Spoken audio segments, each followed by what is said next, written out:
Radio.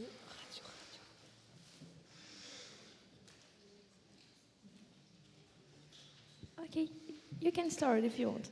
Okay, so we will start. We will resume, and we will start with Geraldine Seydoux from the Johns Hopkins University, telling us about assembly and function of germ granules in C. elegans. So, Geraldine. Thank you. I'd like to start by thanking Elvan and Marie-Hélène for such a wonderful meeting, and also for the foundation for making this possible. And yes, today I would like to share with you our findings about germ granules. So let's start with some definitions. So germ granules are RNA-rich condensates that actually first form during germline development, and they are passed on from the oocyte to the embryo. And here I'm showing you pictures of embryos, newly fertilized embryos, and in green you can see all the beautiful germ granules that exist in all these different organisms. And so we're going to study how these, what is the role of these granules during early embryogenesis. But these granules are full of maternal protein and RNAs that were synthesized in the oocyte. Okay, now germ granules have been appreciated by developmental biologists for many, many years. They are actually the first condensates described in biology. And in the early embryo, these germ granules appear at the site in the embryo where the germline will form. So in this insect embryo, that's the posterior end. And Tony Mahowald in the 70s did ultrastructural studies on germ granules in Drosophila melanogaster, and there he noticed that these granules, which appear as electron-dense blobs in the cytoplasm, often are associated with polysomes, or translating mRNAs. And from this observation, and also the finding that you can transplant cytoplasm from this end of the embryo to this end of the embryo and generate new germline-looking cells there, Mahowald put this hypothesis that germ granules localize and regulate the translation of maternal mRNAs that are very special. They're the ones that code for germ cell determinants. Now, one of the germ cell determinants that is present in germ granules in all organisms where it's been looked at is nanos. So nanos is an RNA binding protein that's essential to start germline development. But here we're going to focus specifically on how the nanos RNA is regulated during early embryogenesis. And we're doing this in C. elegans. In C. elegans, again, the germ granules go to the posterior end of the zygote. That's the side of the embryo where the germline founder cell will form. And so at each of these asymmetric divisions that generate a bunch of somatic cells, but also these stem cell-like cells, if you will, that continue to carry the germ granules until the germ granules are finally in the cell that will become the germline. Now, nanos RNA, so this is in situ hybridization to nanos RNA. Nanos RNA is actually present throughout the zygote. It's difficult to see under this lighting, but you can see how nicely the RNA enriches in the granules, and it segregates with the granules to each of these germline blastomeres and then ends up in this germline founder cell. And along the way, initially the RNA is translationally repressed, as it was in the oocytes, but then it gets translationally activated. So here we're looking at nanos protein. That starts right at this stage, and then there's lots of nanos protein in the germline founder cell and its two daughter cells. So we actually know how that's regulated. Nanos starts out translationally repressed. Its 3' UTR is covered by repressing molecules that repress translation. But over this developmental time, there is a translational activator that increases in concentration in these cells. This is another RNA binding protein which displaces the repressors, allowing nanos translation to happen at a very specific developmental time. You'll notice that this translational activator also enriches in the granules. So to the question of what is the function of germ granules, many people, starting with Merhowald, but also based on observations such as this one in C. elegans, but also in zebrafish and Drosophila, have come up with this model where the granules enrich mRNAs and their regulators, like POS1, to create a compartment for mRNA regulation. Okay, so we're going to test whether this model is correct. And the first question, of course, is what happens if you prevent the mRNAs from going to these granules, okay?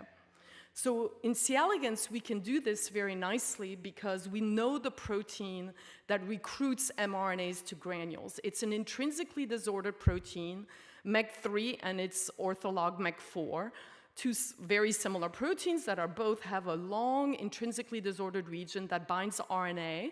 This is a basic region which interacts with RNA in a sequenced, non-specific fashion. Here's a metagene analysis where you're showing where MEG3 binds to a typical mRNA all over the coding region and also in the UTR. And MEG3, we've defined all of the mRNAs that are bound by MEG3. There's about 500 of them in the early embryos. And what distinguishes these RNAs from all the other RNAs at this stage is that they have low translation, low ribosomes on them. So you can think of MEG3 as kind of a scavenger protein that can bind low translation mRNAs and recruit them to the germ granules. So now we can ask, well, what happens in mutants where we get rid of MEG3 and MEG4? And as expected, now we see that nanos RNA is just diffusely present in the cytoplasm, and it's not associated with granules. This picture also shows DAPI, which is what you're seeing here, but the RNA stays cytoplasmic. And however, the RNA, interestingly, is still degraded in somatic cells and maintained only in the germ cells, even though it's not associated with granules. I should say that MEG3/4 mutants are really particularly nice because even though they disrupt nanos RNA recruitment to the granules, they do not affect the distribution of POS1, which I'm showing you here, which we call is the protein that segregates with the germline cells and is the activator of nanos translation. So POS1 is still segregated properly in these mutants. You'll notice it associates with smaller granules because there's no RNA in these granules, but POS1 is still enriched properly in the germ cell. And consequently, nanos translation proceeds as in wild type. So again, in wild type, it turned on in P3. And we also see that in the mutant. Of course, there's a little less protein initially because there's also less RNA because it wasn't enriched on the granules. But this catches up pretty fast, and you see robust levels of nanos RNA by this stage. These animals are actually pretty fertile. They're not as fertile as wild type, maybe because there's a little bit of a delay in the accumulation of nanos.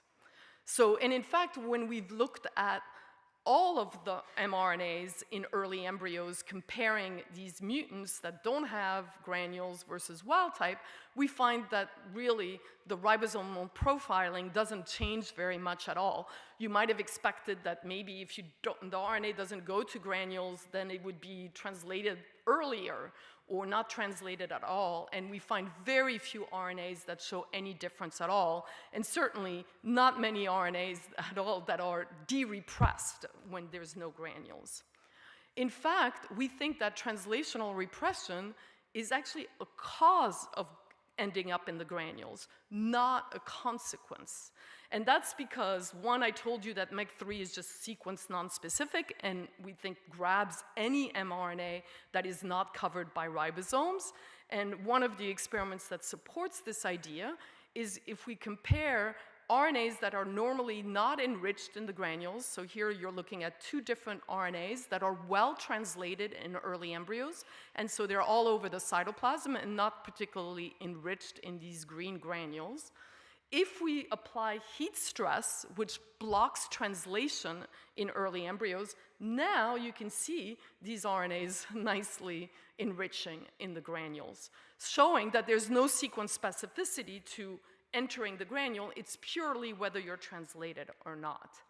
So we actually think that this regulation model is wrong, that really the whole point of making these condensates is more to localize RNAs such as nanos and enrich them in the right cell, but this is not necessary for the regulation of these mRNAs. To make this point even and this is, again, remember that there is a series of asymmetric divisions, and so if you're an mRNA that's associated with these granules, you end up being enriched here over what would have happened if you were symmetrically partitioned. Okay, so this localization model really says it enriches these mRNAs in the granules to localize them properly. But remember that the mRNAs are both in the granules and in the cytoplasm. So next we wanted to ask, where are the mRNAs actually translated? Maybe they're translated somewhere around the granules, perhaps, even though they don't have to be in the granules. Maybe the granules create a special environment for translation. So this is a brand new project that was led by Eric Griffin, who's at the University of Warwick, and graduate student Will Simmons. And what they have developed is adapted a technology that was developed for mammalian cells, but adapted it to C. elegans, where you can insert in your mRNA of interest multiple small tags, which allows you to detect nascent proteins, because when you have a bunch of ribosomes on an mRNA that's being translated, now you create a high concentration of these HA epitopes. We can be recognized using a nanobody live or by IF using immunofluorescence. And so this is what it looks like if you look at nanos. So here we're looking at very early embryos where nanos translation is just starting. Here are the RNAs, so the nanos is in the cytoplasm, but also you can see a lot of it is in these granules, which are circled in yellow, okay? Here's the protein, which you can barely see here because it's just started translating, but for your convenience, I've added little arrows of places where you see the nascent protein on top of an RNA, and we see that it's happening in the cytoplasm, not in the granules. Later on, unfortunately, nanos protein enriches in the granules, so the mature protein ends up in the granules, which makes it very hard for us to know where translation is happening at this time. But certainly early on, it looks like translation is happening in the cytoplasm. To get around this problem of the mature protein kind of obscuring what goes on, we turned on to another protein that is translated in a very specific fashion. So this is, again, a maternal RNA. It's everywhere in all of these cells, but it's translated only in each of these somatic blastomeres and then eventually also in P4. Okay, very specific translation. So again, the RNA is everywhere. And however, at this 2-cell embryo, you can see the protein is only in one cell, this cell right here. Okay, and this is a protein that has a very fast turnover, so we don't have to worry about the mature protein. And here is a little embryo where we've co-expressed this anti-HA nanobody. So that's the fluorescence that you see all over. It's all over the cytoplasm. This nanobody likes to go to nuclei. It also likes to go to a little bit to the P granules. But what you should be looking at is these guys. These are the little translation sites. And you can see how specific translation is to this anterior cell. So ZIF1 is translated only here. And here, all these little dots are nascent protein above the background of the diffuse nanobody. And so when we characterize ZIF1 translation quantitatively, now I'm showing you ZIF1 in P4, in this germline cell where there are granules, so the granules is in green. The ZIF1 RNA, like the nanos RNA, enriches in the granules, but this is now at a time where it's starting to be translated in this lineage, so there's also RNA in the cytoplasm, and when we look at where the protein is, again, we see that the place where protein and RNA colocalize are all in the cytoplasm, and that the RNA in the granules is not translated. And we quantified this. About 50% of RNA molecules are in the granules, and there, however, are not translated very much at all. It's all the RNAs that are in the cytoplasm that are translated. And this brought us to this: why would RNAs inside the granules not be translated? So we asked, well, where are the ribosomes? And you can see where the ribosome are just by looking at this ribosomal protein or the 28S RNA in ribosomes. And of course, these are all over the cytoplasm, not in nuclei. But look closer at this nucleus and that nucleus, okay? Ribosomes are not inside, but they're also not in these funny lobes, and those lobes are the germ granules, which at this stage are perinuclear. So we think ribosomes are excluded from the granules, which is the simple reason why there's no translation there. So we think at the end of all of this that germ granules are not essential for mRNA regulation. We see low translation maternal RNAs enriching in the granules just because of this MEG3/4 protein that can grab any mRNA that's not protected by ribosomes. This is a mechanism to enrich RNAs like nanos to the right cell. The granules exclude ribosomes. They're not important for mRNA regulation. And mRNA regulation really depends on proteins like POS1, whose level changed during development. These proteins also associate with the granules, but don't require the granules to be properly localized and regulated. So germ granules, we think, really have a localization function in embryos. As I said, there are many other kinds of biomolecular condensates that have been described, many of which enrich mRNAs, and it's really quite a mystery what is the function of these condensates are. So, and if you're more interested in this topic, I invite you to read this review where we kind of surveyed all the RNA-rich condensates and examined the evidence for these to be functional compartments. So again, I would like to thank the people who contributed to this work, and thank you for your attention.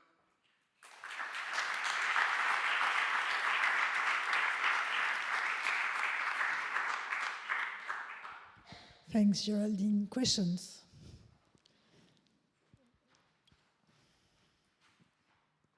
Thanks for the very nice talk. I was just wondering, so it seems like the mRNAs that need to be translated at a certain point need to be released from the granules, and I wonder what knowledge we have about how the rate of this either dissolution of the granule or just the release of the mRNA. Yes, unfortunately, because it wasn't clear on the pictures, all of the RNAs that are in the granules are also outside of the granules, first of all. And we think, although we haven't proven that they're really constantly coming in and out at some dynamics, okay? We haven't shown that for sure, but we definitely, anytime we see the RNA enriched in the granule, it's still also in the cytoplasm.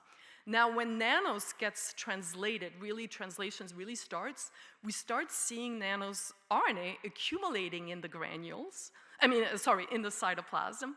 And we think that that's because if it's coming in and out, once it starts being translated, it's captured by ribosomes in the cytoplasm, and so it tends to stay there longer. Great question, thank you. So maybe I missed it, but so this POS1 localization is independent from the granule. So what localizes this Absolutely. position? So how does a protein like POS1 become localized even though it doesn't rely on the granules? We can see cytoplasmic gradients forming. So in the cytoplasm itself, POS1 becomes asymmetric. And Eric Griffin has described mechanisms for how proteins can become localized in the cytoplasm without the granules, just by regulating their local diffusion. So I invite you to look at that work from Eric Griffin. Yes, I think often people focus at the granules and think that's the mechanism of transport, but it isn't. The molecules in the cytoplasm can favor the posterior, even in the absence of the granules.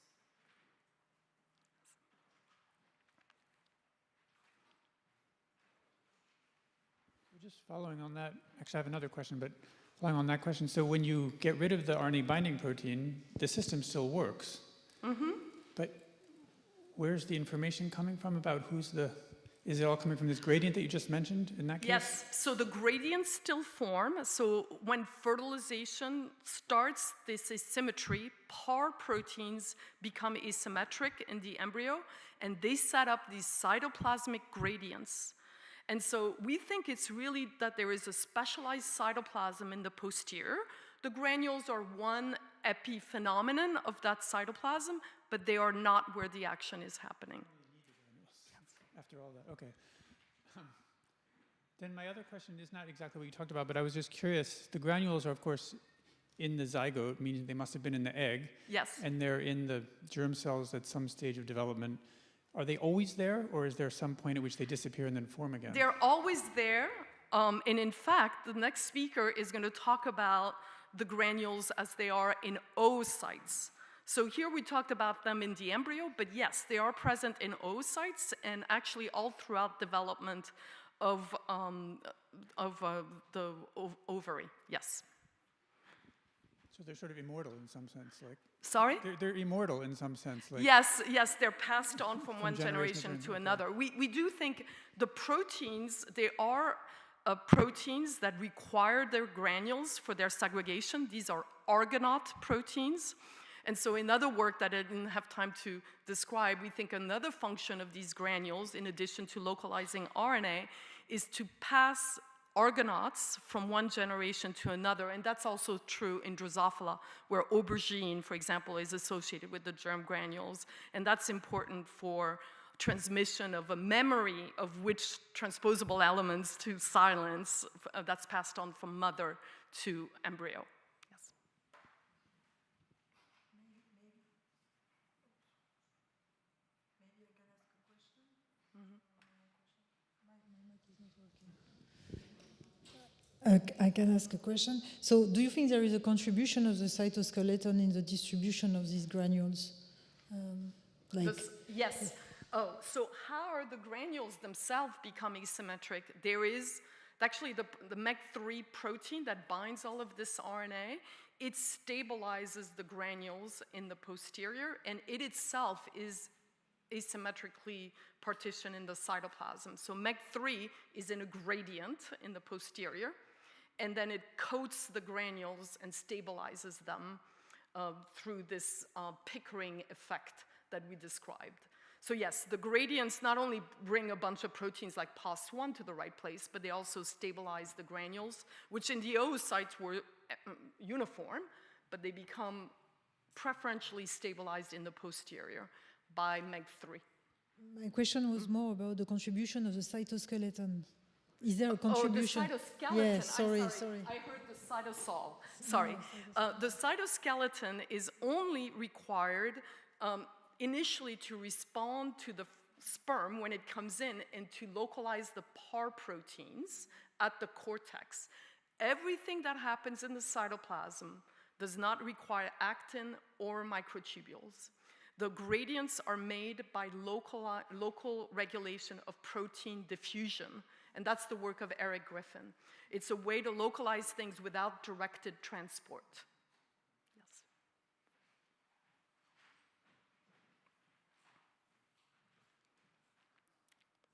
I was curious, once you have your RNA localized to the right cells, like at this 12-cell stage, I think you described it, are these granules then still important at all? Because then, in principle, they are already in the right cells, they are localized, and they You're could right. have a repressive function, or...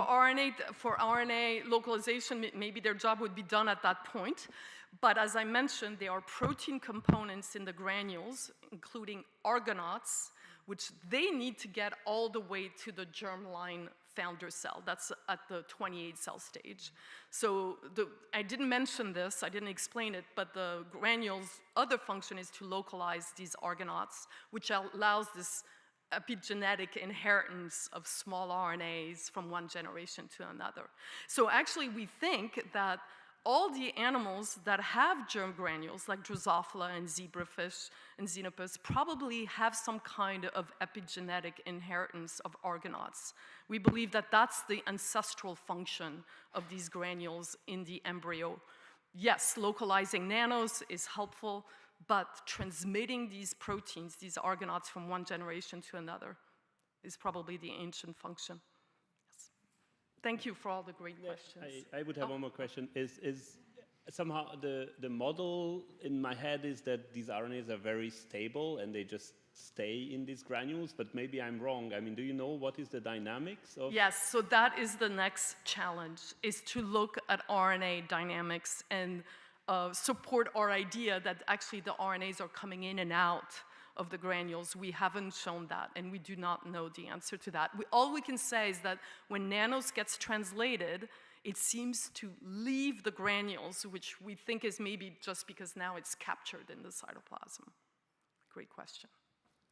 Okay, thanks, Geraldine.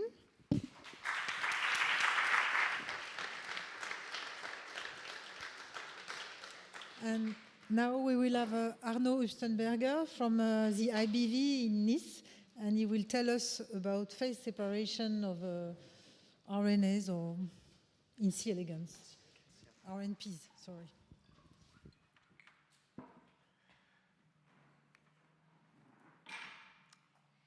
Okay, so here we are looking at oocyte maturation in C. elegans. And basically, space is time, and on the right you have the most mature oocytes that will be fertilized to produce an embryo. And of course, the embryo will inherit DNA, but it will also inherit a lot of RNA molecules. And these RNA are known to superassemble into RNA condensate. And in my team, we are really, sorry about that, interested in understanding how the lineage, the cellular activity, or the environment information is integrated by these RNA superassemblies. So in C. elegans, the gonad basically is a tube, and at one end of the tube you have the stem cells that will then enter into meiosis, then produce oocytes that will grow and then will be fertilized into embryos. And so on this image, there are two different types of RNA superassemblies: the germ granules that Geraldine Seydoux was speaking about and which are in red here, and the germline spibodies that are in green.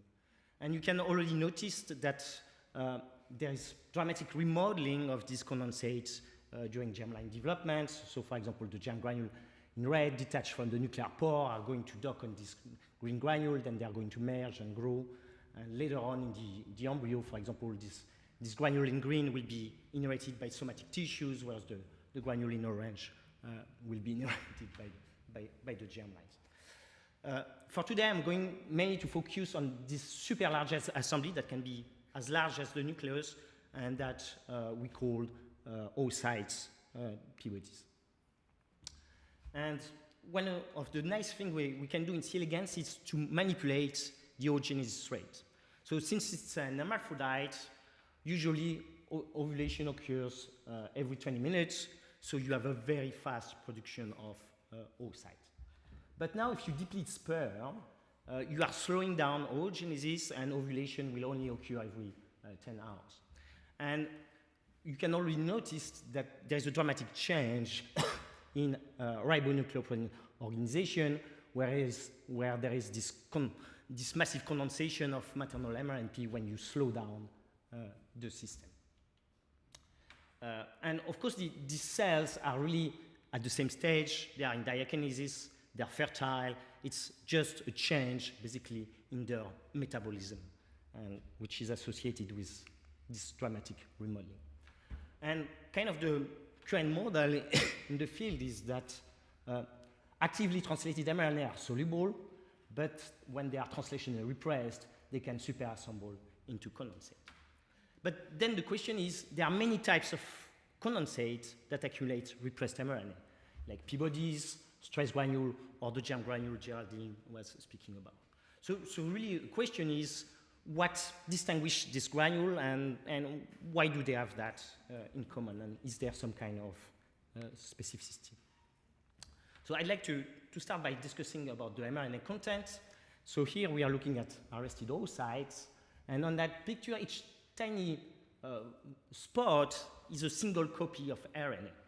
And so basically, if you know what's the intensity of a single copy, then you can compute how many mRNA copies are present in the clusters. And so we compare the localization of different mRNA species, and for example, spin 4 mRNA, there is 90% of the copy within the condensate, whereas PCCB1, there is 90% of the copy outside of the condensate. So these granules are not only really good at segregating a large fraction, up to 90%, but they are also really good at concentrating the molecule. If we compare the concentration within versus outside, we compute the partition coefficient, it's actually increasing the local concentration of RNA by 2 orders of magnitude. So really powerful at segregating RNA and concentrating them. Okay, so one of the limitations of imaging is that we can only analyze few RNA at a time. And so we wanted a transcriptome-wide view, and for that, we implemented a purification of RNA condensate that I had previously developed in the Nick team, and where basically the condensate are fluorescently labeled, and after fixation analysis, instead of sorting cell, we are sorting subcellular particles according to their fluorescence and according to their size, and after sorting this granule, we can sequence them. And what do we learn from that is, for example, if we are looking at mRNA that have the same abundance, there can be very few copies outside of the condensate, or tens of thousands of copies within the condensate. And so again, on a transcriptome-wide scale, condensation can range from less than 10% to more than 90%. So there is really a regulation in terms of condensation.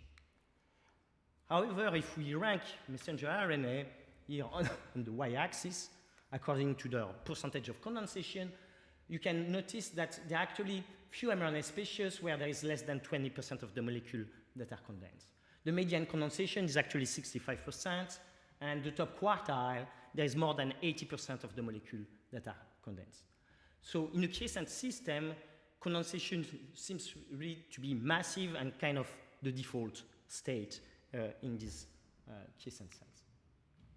And so basically more than 50% of the transcriptome is basically compacted in less than 5% of the volume, with a compaction that we estimate to be similar to DNA. So now, what about molecules are in there? If we are looking about the translation machinery, so for example, tRNA, ribosomal RNA, that are essential components of the translation machinery, they are really excluded from the condensate as compared to messenger RNA. And accordingly, mRNA that are translationally repressed, that do not produce protein, they are strongly enriched in the condensate, whereas mRNA that are translated tend to localize outside of the condensate. So we wanted to understand a little bit better the relationship between translation and condensation, and to have a quantitative model. And so here, again, space is time, and so we can record the accumulation of this protein over time, and so basically compute the number of fluorescent units that are produced per minute, which is in some way the translation rate. And on the other side, we can analyze RNA localization in the gonad. And you can observe that when the condensate dissolves, it's when the protein product starts to accumulate. And so we can quantify that in detail, but what I think pretty striking is that when you reach only 10% of the maximum translation efficiency, you have already massively dissolved the condensate. So you just need a tiny bit of translation, basically to release the messenger RNA.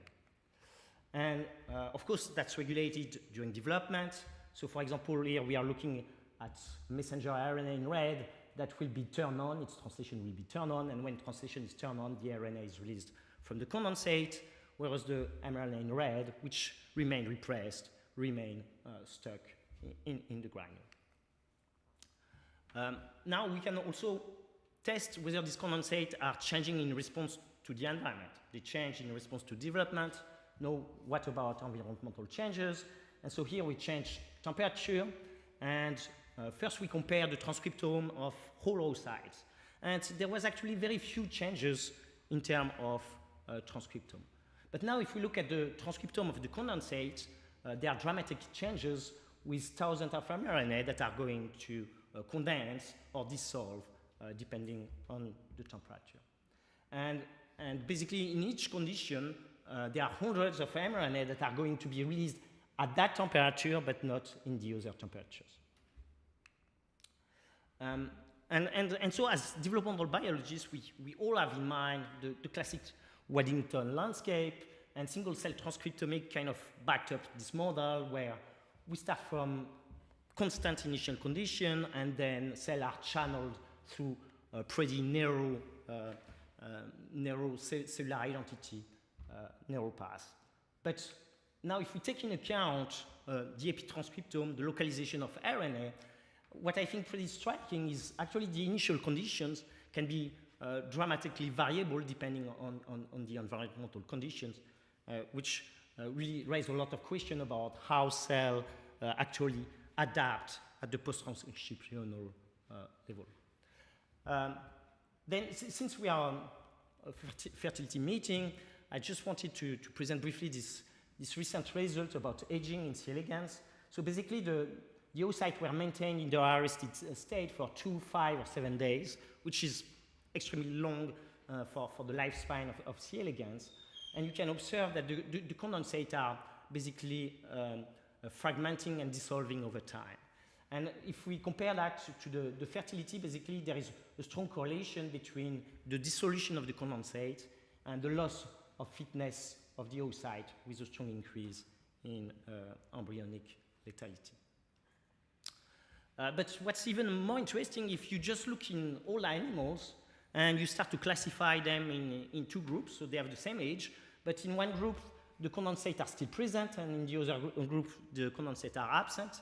And it's actually a good predictors of oocyte fitness, where the oocytes that have lost their condensates tend to be less fertile.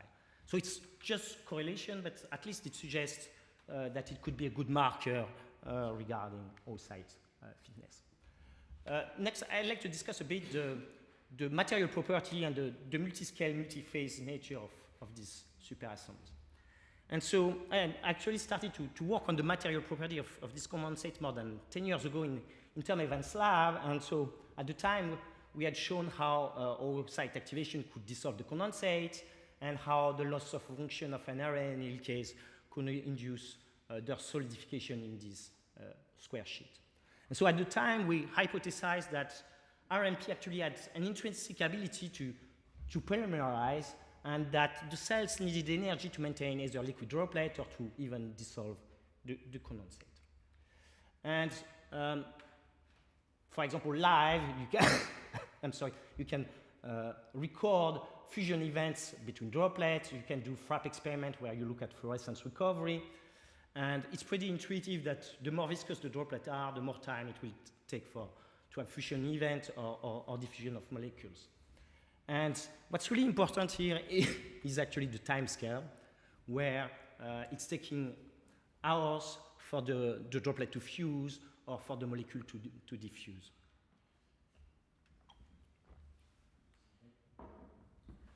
And so these droplets are extremely viscous. But what I think is really fascinating is how these material properties are regulated during development. So for example, in the oocytes, it's going to take hours to have turnover with the cytosol. But now if you look at the same marker in the embryo, it's only going to take a few seconds. And so here there is the idea that maybe freezing the molecule in highly viscous droplet may help to store molecule for a long period of time was when you want to mobilize RNA information really quickly during the activation of the embryonic program, you now need droplets that are super fluid. I'd like to discuss a little bit more the size distribution of these assemblies. And so again, in active oocytes, we mainly have small cluster. If we harvest the cell, the cluster grow. And when we compute size distribution, in quiescent cell, there is very few supersize outlier, but that contain a very large fraction of RNA.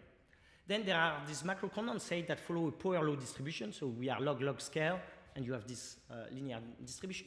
And then there is this third population of cluster that contains few molecules, but that have this Gaussian distribution. And so there is really a discontinuity in the size distribution of these superassemblies, suggesting that they might have different properties.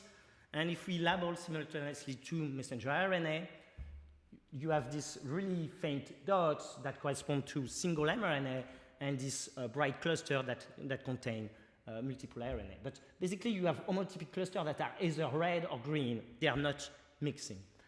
And if you induce quiescence, these nanoclusters are going to coalesce. But if we zoom in, they are actually really poorly mixing. They tend to stay separated within the condensate.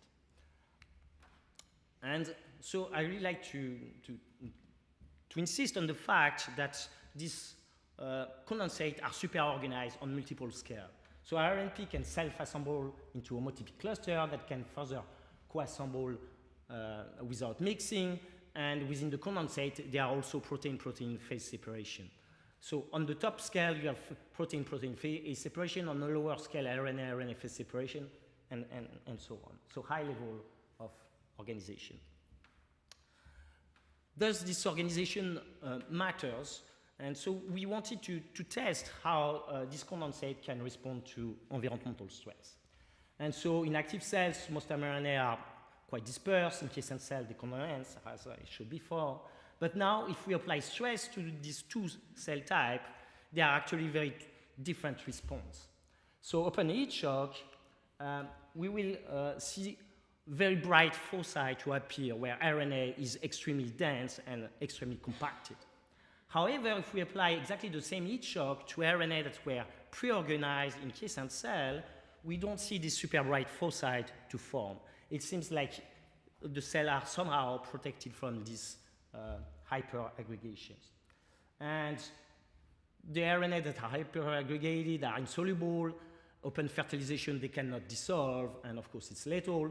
Whereas in the quiescent system, this superassembly remains soluble and the embryo viable. So the right part is just correlation, but I think it's still striking how the pre-organization of RNA seems to impact how much they are going to aggregate.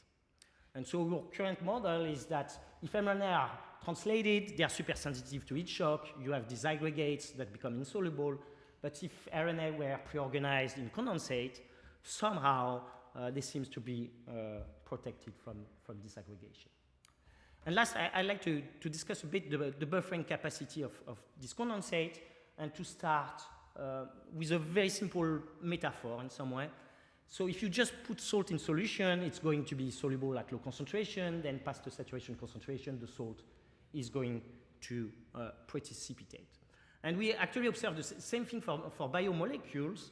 And what's really interesting in that model is that past the saturation concentration, all the excess goes in the condensed phase, and the soluble phase plateau. It remains constant. So in theory, it could really provide a buffering mechanism where basically you can have very large variation in biomolecule, but the molecules that are going to be available in the cytoplasm are going to be constant. However, according to physics theory, if phase separation is now heterotypic, the saturation concentration will depend on the binding partners. And so past saturation concentration, you will still have a condensation, but it no longer plateaus in the cytosol. It keeps increasing. And so in that scenario, you no longer have a buffering mechanism. So all of that has been really well described in vitro in a simple, that's super simple, with few competitors and so on. And so the question was, what happens to RNA in vivo? And so here we just manipulated RNA concentration within the oocyte, and we computed RNA distribution between the dispersed phase, the nanocluster, and the macrocondensate. And what you can see is, as the total concentration increased, it quickly reached a plateau in the dispersed phase, and the excess goes either into nanocluster or into macrocondensate. So it's really fitting the homotypic model, where you can have very large variation in total concentration, but the concentration in the cytosol remains constant. However, we know that in condensate, there are many RNA species. So how is it possible to have an homotypic model? We think that it's because we have these homotypic clusters that co-assemble without mixing. And we think that because homotypic interactions are dominating, despite the existence of multiple species, we still have this powerful buffering mechanism. So far, I really showed you what happened on the right part of the graph here when concentration becomes super high.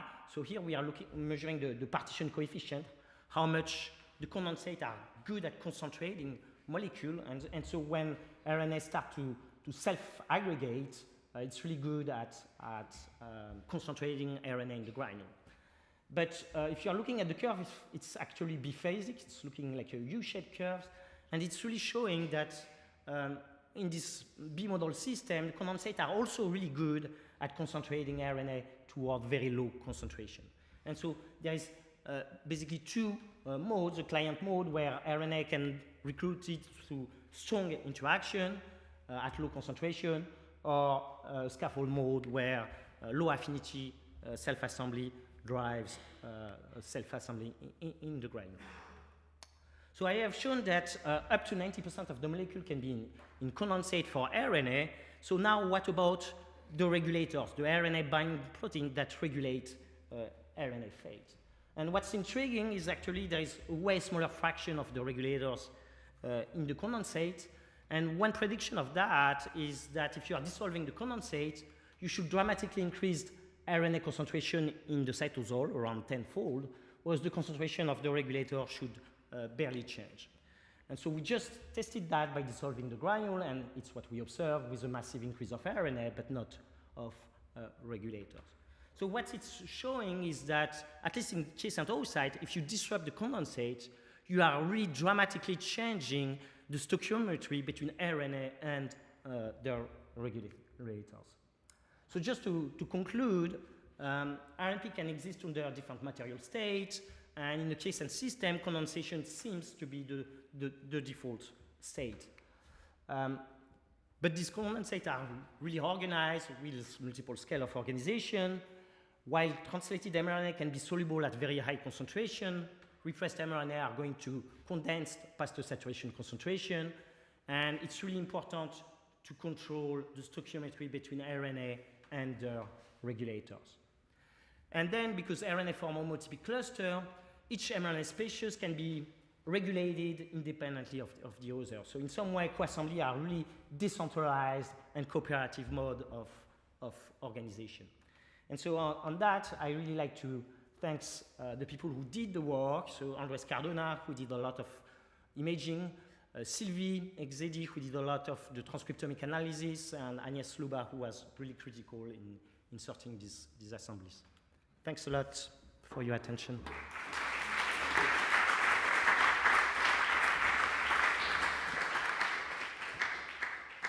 So, question from the audience? No, okay. I guess I'll start up. In these arrested oocytes, how much translation is happening? I mean, do you think it's just that there's hardly any translation at all, and so the bulk of mRNAs get captured in these granules? Yeah. So and something we're starting to look at translation level on a global scale. And of course, one prediction is that in the quiescent system, there's well less translation, but there can be different models where, for example, it's just the ribosome density that drops, or other models where some transcript will stay in the polysome fraction and another part of the population for the same transcript will be really repressed. And I think nobody has really looked at that yet. And so it's really, I think, important question we are starting to look at.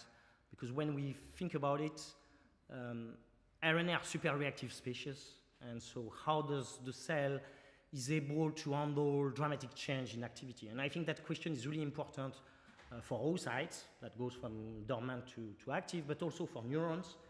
And I think it's not by accident that it's the two cell type where there is the most diversity of condensate. It's cells where activity can quickly change and dramatically change quickly. Yeah. Maybe I will ask a question. I was wondering, so these oocytes, they are quiescent transcriptionally. Yes. So then how can they accumulate RNA? So basically the transcription occurs in the distal part of the gonad, and then there is a flow within the tube that is the gonad pushing basically the material toward the oocytes that are growing. And at some point, the membrane is going to close up, and there you have the store you have, and you need to do with the store you have. And so basically, for example, if there is environmental variation, there is no way that an oocyte can adapt at the transcriptional level. So the only way to adapt gene expression is now post-transcriptional. But then in your model, you are suggesting that somehow the amount of RNA is increasing, or you are comparing... That's artificial manipulation of the RNA concentration, where we actually decrease the level to see how it partitions depending on the total concentration. Okay. Okay, if I can, I don't know if I just didn't spot it, but do you have a difference in localization depending on the size of these granules, or some kind of trend depending on the specific RNAs that are incorporated in the granules? Yes. So Ruth Lehmann also described these homotypic clusters, and she has data that suggests that the largest cluster tends to be inside in her Drosophila germline model. We didn't observe that in C. elegans, but we have different models. We are looking at different stages.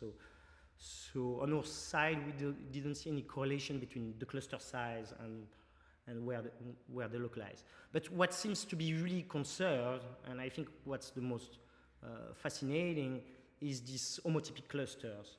And so Amy Gladfelter also observed that basically in fungi. So it seems to be something that is really conserved through evolution, and we don't really understand what is the molecular code that allow RNA to self-recognize. Amy Gladfelter has some evidence that secondary structures are important, but I think we are very far from really understanding what's the molecular code that allow RNA molecule to self-recognize, basically. And just if I can real quick, in terms of when you mentioned the pathological aggregation as opposed to, in quiescent versus active oocytes, in that case, do you see a different behavior of bigger or smaller granules depending upon a stress? Yeah. So we don't have the mechanism yet. So for now, it's just an observation. I think there are different models that are possible. I think the simplest model is just the microenvironment in the condensate is very different and is somehow protecting the secondary structure of RNA molecules that can be super sensitive, for example, to temperature variation. But I'm just speculating there. Yeah. Thank you for very nice. Sorry, thanks for the talk. Quick curiosity, looks like especially the largest condensate, there are holes, right? Looks a little bit like a Swiss cheese. Sorry, we are in France, but do you know what is in the hole? Why do they have this structure? No, we don't know. But what I should say is when you use different protein markers, there are always droplets within the droplet. And so I think the most probable is that it's another compartment probably with another protein marker, which we simply don't know which one. But there is at least 6 different subcompartments within the PBM body droplets. So yeah, it's highly complex structures. Thanks. Okay, so if there are no more questions, thanks a lot again, Arnaud.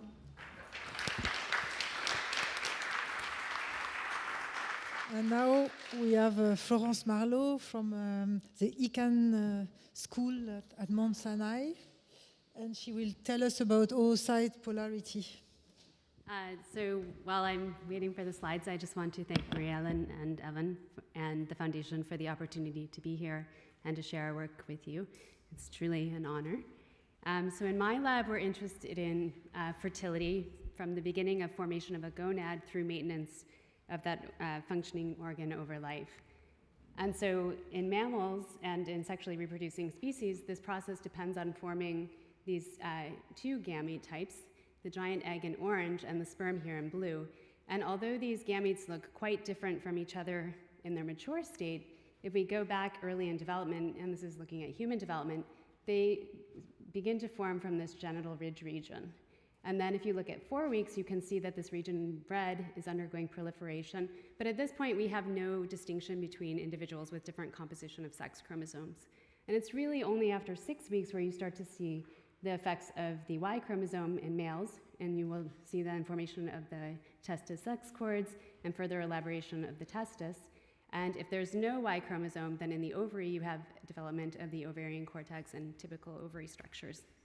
In addition to these differences, what you can see is that in the testis, that gonad is supported over lifetime by a stem cell-based reserve. And this means that there are cells within the testis that can produce sperm, but also produce new stem cells over lifetime. In contrast, in the ovary, we have a depleting reserve. So this means individuals with ovaries have all the oocytes that they will ever have at the beginning of development. And so just to remind you, this is happening in utero. So if you have an ovary, your reproductive lifespan was determined in utero.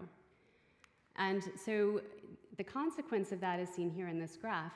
So if you have a testis, then you have the onset of puberty and you begin to make sperm, and you make them over your entire lifetime.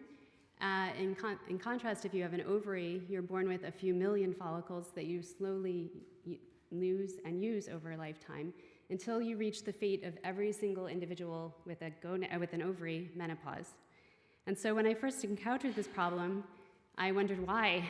Why would you do that in biology and evolution as a reproductive strategy? Why would you cap the reproductive potential of half of the species before they're even born? And this is not just a problem of fertility for individuals with ovaries. As soon as you hit menopause, you have things like osteoporosis, metabolic disorders, hypertension, lung disease, and so on. And this usually seems surprising to people until you remember that ovaries are actually part of the endocrine system. So this is our body system of glands and organs that produces hormones that coordinate the actions of other body tissues. And so this includes things like regulating your metabolism, your energy level, reproduction, growth and development, responses to injury, stress, sleep, mood, all things that are dysregulated upon menopause. And so this idea of having a different stem cell, a different reserve between testis and ovary is not the rule in the animal kingdom. In many animals, individuals with ovaries have stem cells too.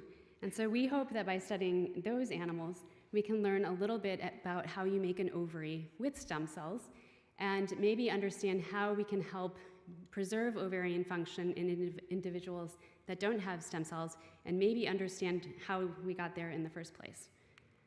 And so in my lab, we use zebrafish, and they are a really powerful genetic model for fertility, but for anything really that you want to study. So every week, we can put a male and female together, and we get, this is just part of a dish of eggs. So from a genetic standpoint, if we want to say a change in this gene or a change in this combination of genes is causing, in our case, infertility, we have the genetic resolution to do that in the zebrafish. And so in my lab, again, we want to understand everything from how do you make this gonad in the first place to how do you keep it functioning. And this begins with the primordial germ cells that Geraldine just told you about. And so they will differentiate to make nanos2 stem cells that can then differentiate and turn on differentiation markers like FOXL2L, which is in purple for you here. And then these cells, build a indeterminate gonad. And that gonad can later be patterned as testis or ovary. And so today we'll explore a couple of questions. One is, how do you build this bipotential gonad in the first place? And the second is, what is regulating use of the ovarian reserve and controlling reproductive longevity? And so we'll start with building the bipotential gonad. So once upon a time, I thought that primordial germ cells were just baby stem cells, and that they were really the same as one another, but one was a little bit older and smarter. But then we started looking at this RNA binding protein called DAZL. And in this graph, I'm showing you the number of primordial germ cells that are present at 30 hours. And you see there are no differences in the mutant. And that's the important point here, is that there are about 30 to 40 PGCs at this stage. If we now look at day 14, when we can first detect the stem cells by expression of nanos2, you have about 5. So that's a dramatic difference in number of PGCs to GSCs. In addition, if you look at the genes that PGCs need to maintain germ cell identity, 89% of those are not expressed at all by germline stem cells. Oh, my graphics. So I'm not sure what happened here. Sorry, my slide is a little bit of a mess. But in zebrafish, in this region in pink, you see that this period is under maternal control. And so germplasm is maternally inherited in zebrafish, just like Geraldine told you. And so a few cells get that magic substance that makes them primordial germ cells. They then migrate to the gonad, or the place where the gonad will form, and they begin proliferating and interacting with somatic cells of the gonad. And this is occurring this is about 30 hours. And then about day 7, we can start to see expression of zygotic promoters in the germline. And we have the beginning events of differentiation of the primordial germ cells. And so although we know a lot about how to make these primordial germ cells and how they get to the gonad from work of Erez-Rez and others in the field, we know very little about this process of PGCs differentiating to form the indeterminate gonad. And this is true in zebrafish, but it's also true in mammals. And so what we do know from limited single cell data is that these, if we follow PGCs here in red, these are pre-migratory, and then in green, they're as they're migrating, and in purple, they have reached the gonad region. If you look at their expression profiles, for example, in the migratory and those at the gonad, you can see that they're dramatically different. And the biggest changes that are detected are in regulating the ability to produce proteins and to regulate RNAs, as well as cell cycle control. And so we wanted to know, are all PGCs equivalent? And one of the reasons that this question was challenging to ask is because these cells are maternally specified. So that means they're not transcribing things, but instead they're using things that mom gave them. And the earliest promoters that we have are coming on at 7 days, which is right in the middle of when we want to look. We have some really amazing tools like this nanos3 UTR, which makes sure that whatever you fuse to the UTR is only translated in the germline. And this allows you to beautifully label the PGCs, as you can see here. But the problem with this is that it's only transient. And it actually lets us track PGCs through this 30-hour window where we understand things well, but we don't get to look in this window of differentiation. And so we developed a system to look at this called Germ Tracer. And I'm sorry, I don't know what happened to the graphics here. But this is a ZV promoter, and it's driving expression of an RNA that has a stop codon in front of it and M-cherry. And in the same backbone, we have a heart promoter driving a green fluorescent protein. And this allows us to inducibly label PGCs and then follow their progeny over lifetime. And so the system works as follows. So we make stable transgenic lines expressing this cassette.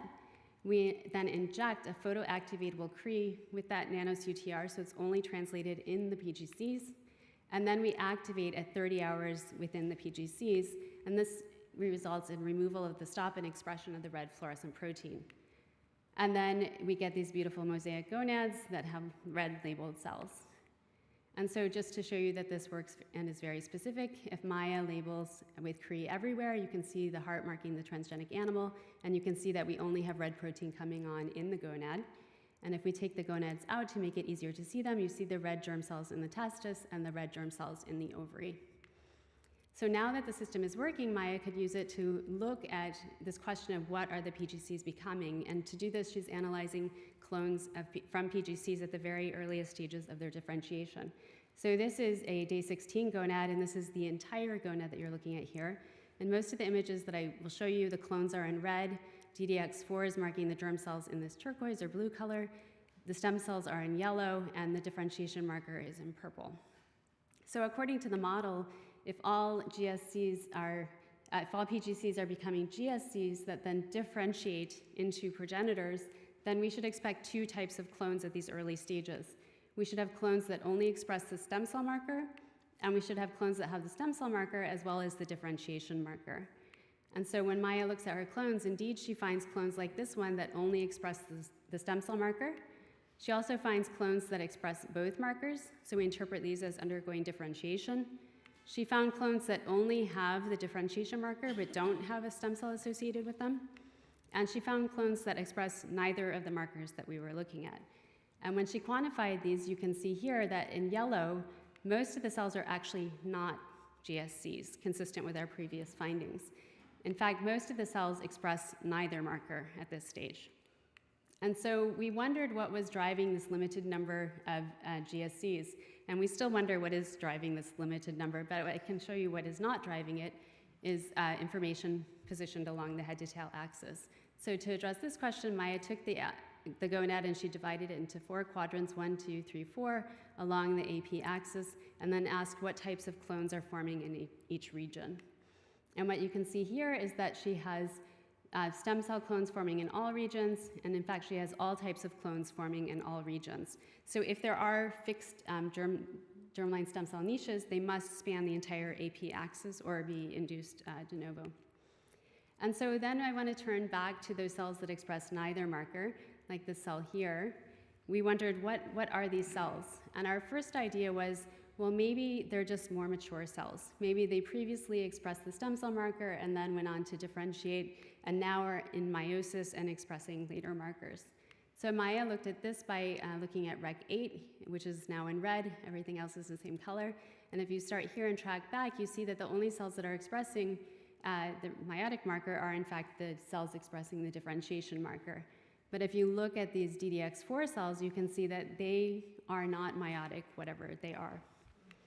And so as we were pondering and analyzing these clones, this paper appeared on the bioRxiv, and this is single-cell sequence analysis of the gonad about 10 days later than Maya looked. And you can see that they had different populations of cells, and there are different colors for the clusters, so W1 through W14, and they proposed this linear trajectory of differentiation here in red. And if I show you where the markers Maya looked at are, the stem cell marker is in W1, the differentiation marker is in W4, and the recombination marker, meiotic marker, is in W6. So just like Maya, they saw a gap where they have cells that are expressing neither marker. And so what we propose based on the clonal analysis is that PGCs are not all equal. They can make different types of progeny. They can make daughters that can make stem cells, and they make other daughters that we think are just progenitors. So we think that GSCs would allow for lifelong renewal, and that the progenitors are there to make sure you have enough germline to build an ovary in the first place. And so that model would suggest that the GSC should be long-lived and the progenitors should be depleting. And so to look at this, Maya made another version of the system. So everything's the same except she starts with red germ cells, and then when they're exposed to Cre, they recombine, and so you get different colors of clones from each of the progeny. And so she activated again with that photoactivatable Cre, only expressed in the germline. And then she gets these rainbow gonads, like you see here. So we have ovary and testis, and all of the PGCs and their progeny are labeled. She can then take the females and look at the maternally deposited fluorescent proteins. So in this example, this is from one female. You see that these green cells and these blue cells would be sisters that came from the same PGC clone. And she looked at 10 different females so far, and she just mated them every single week and is watching what happens to the clones. Do they deplete or do they persist? And what you can see here, if you look at female 1, she started with 9 colors, and now she's down to 5. Female 3 has lost colors, and so on. So we see evidence both for stable populations as well as depleting populations consisting with our model. So we propose that this PGC differentiation is not linear, but that they make different types of daughters. Some are renewing stem cells, and others are transient progenitors. I didn't show you today, but we know that making both of these populations requires the RNA binding protein DAZL, which is conserved in vertebrates. And you need these cell populations to make the indeterminate gonad that can go on to become ovary or testis. And my slides are frozen. Okay, no, yeah.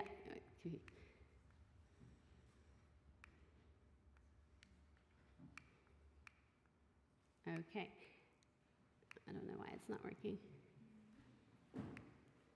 Okay, so we know from genetic studies that if you don't have these renewing stem cells, you can still make an ovary, and that these females will produce eggs for a certain period of time until they run out of eggs.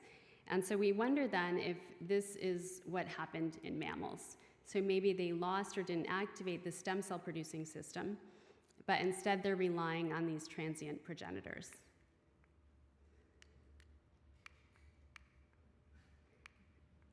So somehow this remote has to go backward and then forward to go forward at the moment. So the question then is, so I apologize for that, but we'll do a little dance. So what regulates use then of the ovarian reserve? Okay, so I told you that reproductive lifespan declines with age. And so one question or idea that the field has is if we can slow use of these follicles, maybe we can extend function of the ovary, not just for reproduction, but for the other health benefits as well. Okay, so one way to look at this is to take and isolate follicles from human cortex and ask what happens if you treat them with various conditions and cultures. So here's one example. So this is a primordial follicle, and you can see the nucleus with the N, and then you see mitochondria around the nucleus in purple. And then DDX4 is present in aggregates, so DDX4 is the same one that I just showed you. Just like we heard in these follicles, if you go from primordial to activated secondary, you have disassembly of these DDX4 aggregates. And so this is just their quantification here. And so this led to the model that maybe Balbiani body disassembly is causing activation, or alternatively is a consequence of activation of the follicles. And just to remind you, these events are occurring in utero, so this is an EM image of the Balbiani body. And so it's hard to study in humans. But fortunately, this is an ancient structure that's conserved and has been found in pretty much every oocyte that's been examined. And so in all cases, it's transiently present and then disassembles. And there have been some questions, and we heard earlier that the mouse might be doing its own thing, so it's probably not the best model to look at this. But zebrafish, fortunately, have a Balbiani body. We also have a collection of mutants that disrupt Balbiani body development. And so here on the top, I'm showing you H&E staining of stage 1 oocytes, and on the bottom, I'm showing you DIOC6, which marks mitochondria and ER. And here you can see the Balbiani body in wild type, and this mutant called buckyball doesn't have a Balbiani body. And so fortunately for our studies, even though it doesn't have a Balbiani body, these mutants can produce eggs. The eggs don't have normal patterning, but they can be fertilized.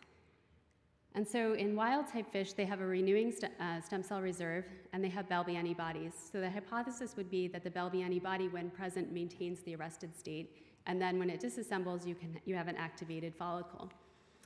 In the absence of a Balbiani body in a buck mutant, we have the problem that you still have stem cells. So even if they're using their follicles faster, they can just keep making more.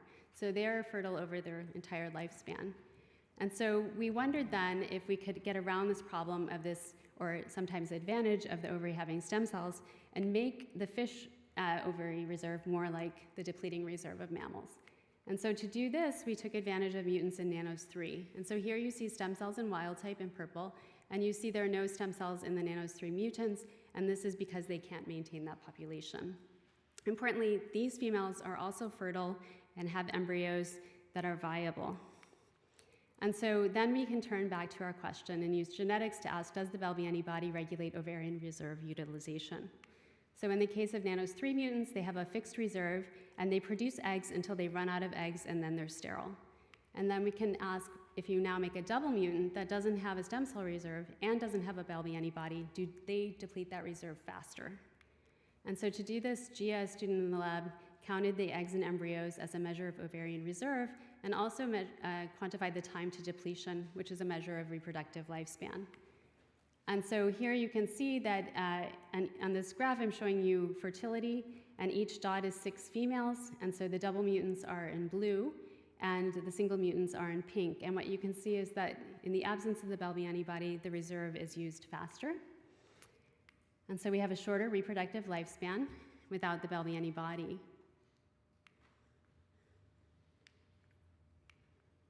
So in this case, then, we find that if you don't have stem cells and can't renew the reserve, and you don't have a Bellby antibody, then you have an even shorter reproductive lifespan than if you just don't have stem cells. And so we want to know then, how is this working?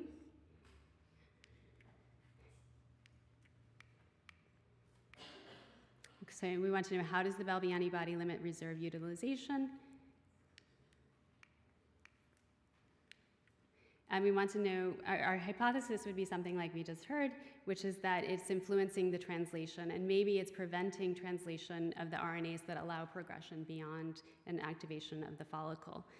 And so to test that, we made another transgenic line called germline ribotag, and in this case we have a ribosomal protein that we can pull down because it has a tag. Transgenic animals are marked with the heart promoters, just like we like to do. Gia crossed this transgene into the buck mutant background. You can see the germline marked in green, and she's performed the IP to pull down the RNAs that are bound to the ribosome. And so then we're now asking, what is differentially translated in the context of having a Bellby antibody and not having a Bellby antibody? And I had really hoped I'd have the data for you today, but we don't have it. It'll probably come today in New York instead of today here. But hopefully we will have the answer to that soon. So today I've shown you evidence that PGCs are not equivalent. We don't know if this is intrinsic to the PGCs or if it's imposed upon them by environmental interactions. I've showed you that in the presence of, when you do have an ovary, the presence of the Bellby antibody seems to be able to slow the clock and limit the utilization of the follicles. And our hypothesis is that this is through regulation of translational control. And so with that, I would just like to acknowledge the wonderful team that I have the privilege of working with. I want to specifically point out Maya Pahima here, who did the work on the germline stem cells, and Gia Tollins here, who did the work, is doing the work on the Bellby antibody. I'm grateful to the vets who take care of our research animals. I'm so grateful to the NIH for funding our research, and hope we can count on that going forward. I'm also grateful to NISTEM for supporting Maya, and I thank all of you for your attention, and I would be very happy to take any questions that you have.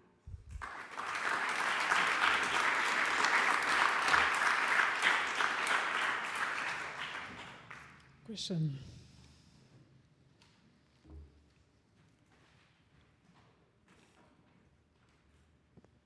Thank you. I have a question. When you said that the PGC, that you have several types of PGCs, are they intrinsically different, or do they have limited access to some niche signal, for example, and then initially they're the same, but then...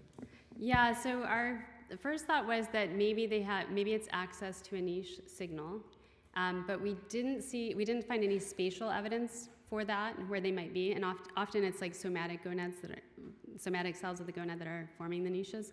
So it doesn't seem to be like a predetermined position, which is consistent with what you see in the later ovary. So the stem cells in the adult ovary are scattered all over the place, but they're mostly on this like dorsolateral surface.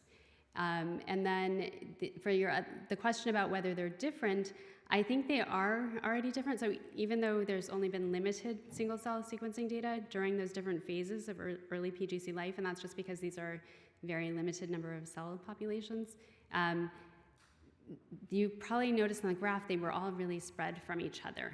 Like the colors were together, but they're still pretty spread. So we want to go back and do more most of the sequencing that has been done so far is on pooled PGCs. And so we don't know the answer to that question, and it definitely will require sequencing the individuals to see what's happening, but more to come on that. Over question. What is your hypothesis regarding the Bellby antibody involved in translation? So do you think it would favor the translation of, I don't know, proteins that favor the maintenance of the oocyte, its survival factor. So it's because it has been shown, so it was known that the Balbiani body was involved more in the dormancy to protect organelles and transcripts. So it's, yeah. So I would propose that it's a repressive place, because many of the RNAs that are localized to the Balbiani body are not translated, and some of them aren't translated at all in the oocyte, and are being held there for the embryo. So it's doing, because part of the program is that maternal specification. So I think it's, the simplest model would be that two things. One is it could be repressing translation of RNAs, but it could also be sequestering things from kinases and other things that activate. So I think it would be preventing further progression through the meiotic cycle. On one hand, it could be regulating things that affect, oxidative stress, all these other things, but those are our candidates that we would expect to find. But that would be, the simplest model would be that it is holding things there, because it actually moves too. So it's next to the nucleus, and then it moves to the cortex, and then it disassembles. And so there are questions about how, that we don't even know how that's regulated at all. So the simplest model would be that it's preventing activation. Yeah. Okay, thank you.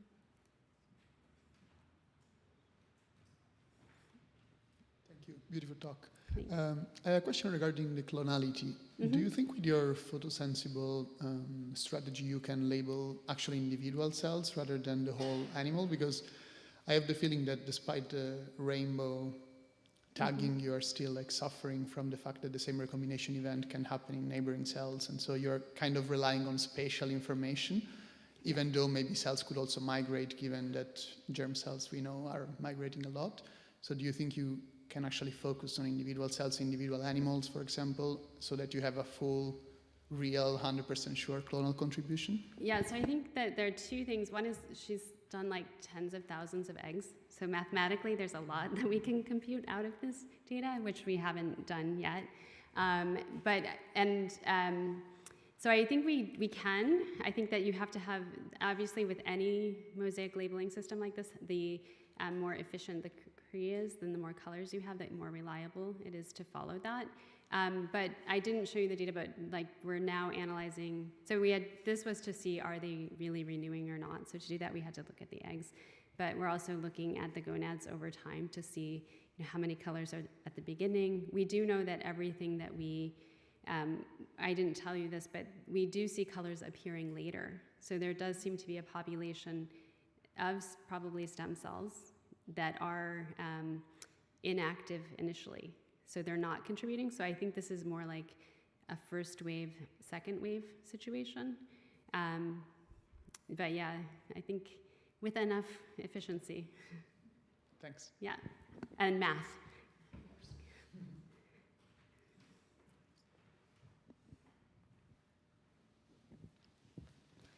Hi, really cool talk. I was really curious about your ovarian reserve depletion plot and how I noticed that it was kind of stepwise.